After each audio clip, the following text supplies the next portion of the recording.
নমস্কার। আচ্ছা, বলুন তো কোন এমন দেবতা আছে যার হাত নেই, পাও নেই, কিন্তু প্রতি বছর লাখো লাখো মানুষ তার এই রথ টানার জন্য পাগল হয়ে যায়? কোন এমন মূর্তি আছে যে কিনা প্রতি 12 বছর পর পর নিজের দেহ ছেড়ে অন্য দেহে প্রবেশ করে, নতুন জন্ম নেয়? হ্যাঁ, ঠিকই ধরেছেন আপনারা। আজ কথা বলবো আমরা প্রভু শ্রী শ্রী জগন্নাথ দেবকে নিয়ে এবং তার সেই ঐতিহাসিক রথযাত্রা, এবং কে ছিল সেই ভক্ত প্রভু শ্রী শ্রী জগন্নাথ দেবের সব থেকে প্রিয়, এবং তার জন্য প্রভু জগন্নাথ দেব কি করেছিলেন। তো চলুন শুরু করা যাক আজকের ভিডিও প্রভু শ্রী জগন্নাথ দেবকে নিয়ে। জয় জগন্নাথ। জগন্নাথ দেব হলো ভগবান শ্রী বিষ্ণুর আরেকটি রূপ, বা শ্রীকৃষ্ণেরও অন্য রূপ হিসাবে তাকে পুজো করা হয়। জগন্নাথ শব্দের অর্থ হলো জগতের নাথ বা বিশ্বের দেবতা। কিন্তু জগন্নাথ দেবের মূর্তি আমাদের বাকি সব দেবদেবীর তুলনায় সম্পূর্ণ আলাদা। এই মূর্তিতে নেই কোনো সম্পূর্ণ হাত, নেই কোনো সম্পূর্ণ পা, নেই শারীরিক কোনো সূক্ষ্ম কারুকার্যের কাজ। থাকার মধ্যে রয়েছে দুটো বড় বড় চোখ, মিষ্টি মাখা হাসি এবং অসম্পূর্ণ শরীর। এটাই হলো জগন্নাথ দেবের বৈশিষ্ট্য। এবং তার সঙ্গে বিরাজমান থাকে তার বোন সুভদ্রা এবং দাদা বলরাম। উড়িষ্যার পুরীতে অবস্থিত এই জগন্নাথ মন্দির ভারতবর্ষের 4 ধামের মধ্যে অন্যতম, এবং এখানেই হয় সেই বিশ্ববিখ্যাত রথযাত্রা জগন্নাথ দেবের। এইবার আসি সব থেকে ইন্টারেস্টিং বিষয়, যে জগন্নাথ দেবের মূর্তি কেন অসম্পূর্ণ। পুরাণ অনুযায়ী রাজা ইন্দ্রদুম্ন সে একবার স্বপ্ন দেখে যে সমুদ্রের তীরে ভেসে এসেছে এক বিশাল কাঠের গুঁড়ি, এবং সেই কাঠের গুঁড়ি দিয়েই তৈরি হবে ভগবানের মূর্তি।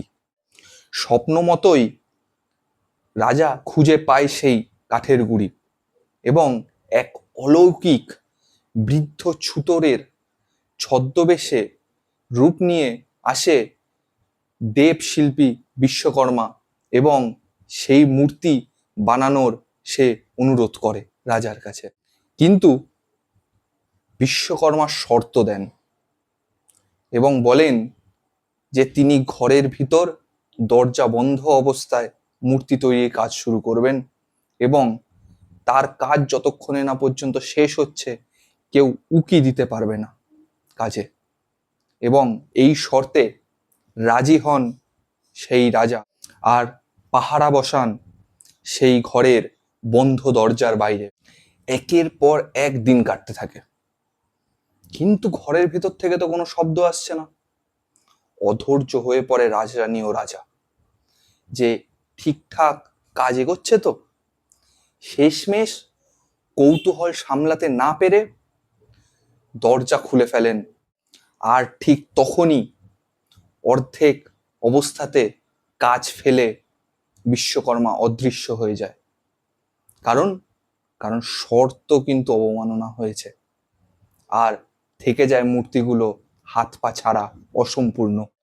প্রথমে তো রাজা দুঃখ পান, কিন্তু পরেই আকাশবাণী হয় যে ভগবান নিজেই চেয়েছেন এই রূপে পূজিত হতে। কারণ এই অসম্পূর্ণ রূপই প্রতীক যে ভগবানকে কোনো নির্দিষ্ট কাঠামোয় বেঁধে রাখা সম্ভব না। এটি প্রভু জগন্নাথ দেবের সব থেকে গভীর দার্শনিক তাৎপর্য। এবং এইবার বলি সব থেকে অবাক করা তথ্যটি, সেটি হলো প্রভু শ্রী জগন্নাথ দেবের যে মূর্তিটি এবং তার সাথে সাথে তার বোন সুভদ্রা এবং দাদা বলরাম, এই তিনটে যে মূর্তি, এই তিনটে মূর্তি কিন্তু কাঠের তৈরি, এবং প্রতি 12 থেকে 19 বছরের মধ্যে এই মূর্তিগুলোকে সঠিক পৌরাণিক নির্দিষ্ট জ্যোতিষিক নিয়ম মেনে পরিবর্তন করা হয়, এবং এই পরিবর্তনের যে প্রক্রিয়াটি হয় সেই প্রক্রিয়াটিকেই বলা হয় নবকলেবর, অর্থাৎ নতুন শরীর। জগন্নাথ দেবের পুরনো মূর্তি থেকে যখন নতুন মূর্তি তৈরি করা হয়, ঠিক সেই সময় পুরনো মূর্তি থেকে এক রহস্যময় বস্তু বের করে এনে নতুন মূর্তির ভিতরে প্রবেশ করানো হয়।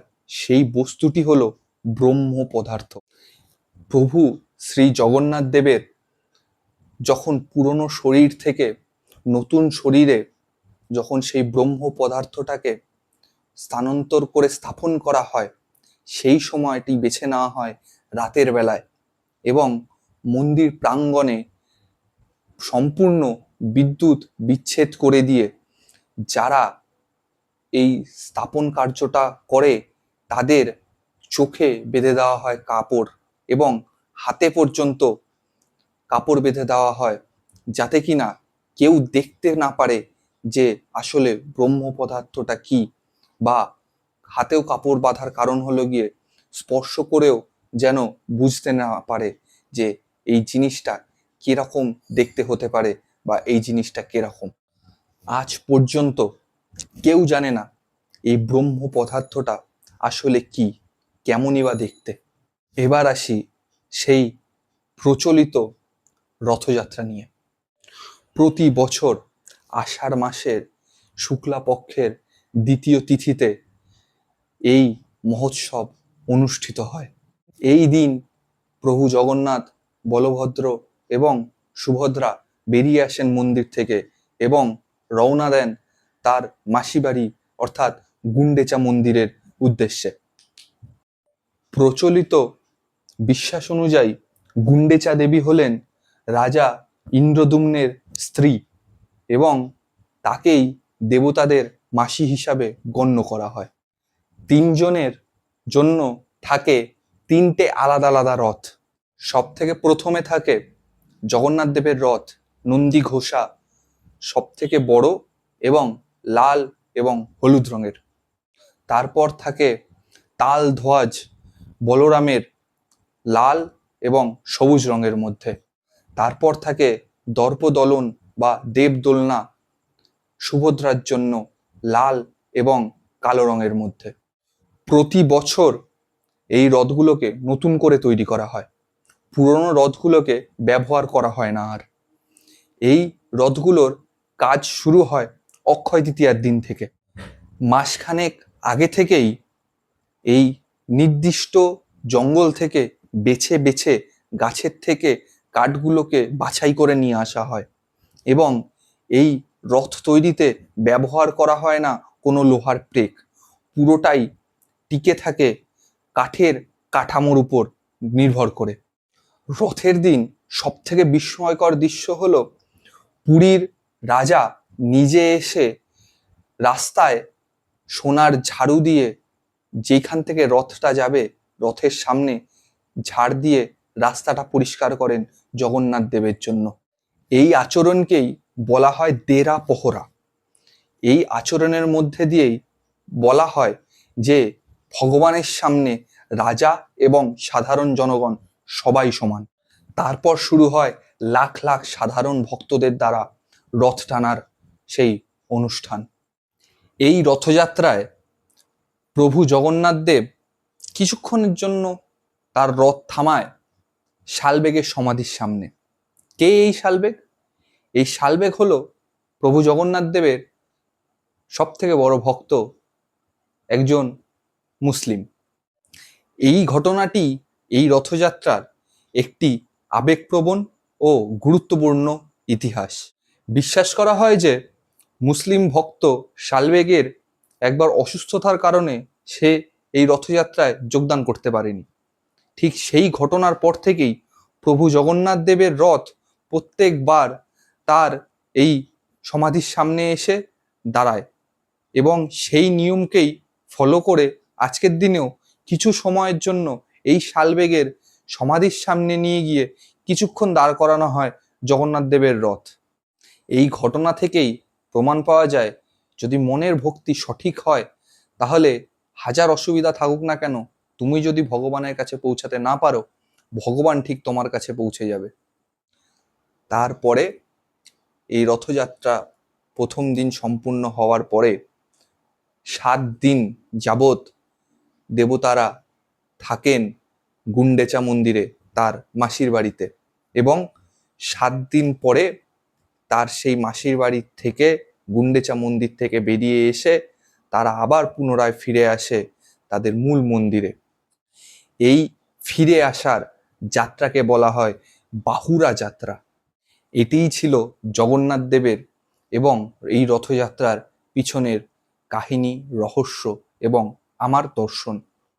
একটি অসম্পূর্ণ মূর্তি কিভাবে সম্পূর্ণতার আসল অর্থ শিখিয়ে দেয়, এটিই বোধহয় ছিল জগন্নাথ দেবের সংস্কৃতির সবথেকে বড় শিক্ষা। সকলকে ধন্যবাদ ভিডিওটি শেষ পর্যন্ত দেখার জন্য, এবং কমেন্টে অবশ্যই জানাবেন প্রভু জগন্নাথ দেব এবং তার রথযাত্রার উপর আমার বানানো এই ভিডিওটি আপনাদের কেমন লাগলো সবাই অবশ্যই কমেন্টে জানাবেন। ভালো লাগলে like, comment, share and subscribe করতে ভুলবেন না, এবং কমেন্টে গিয়ে অবশ্যই জানাবেন আপনারা এর পরের ভিডিওটি কোন বিষয়ের উপর দেখতে চান। ধন্যবাদ। জয় জগন্নাথ।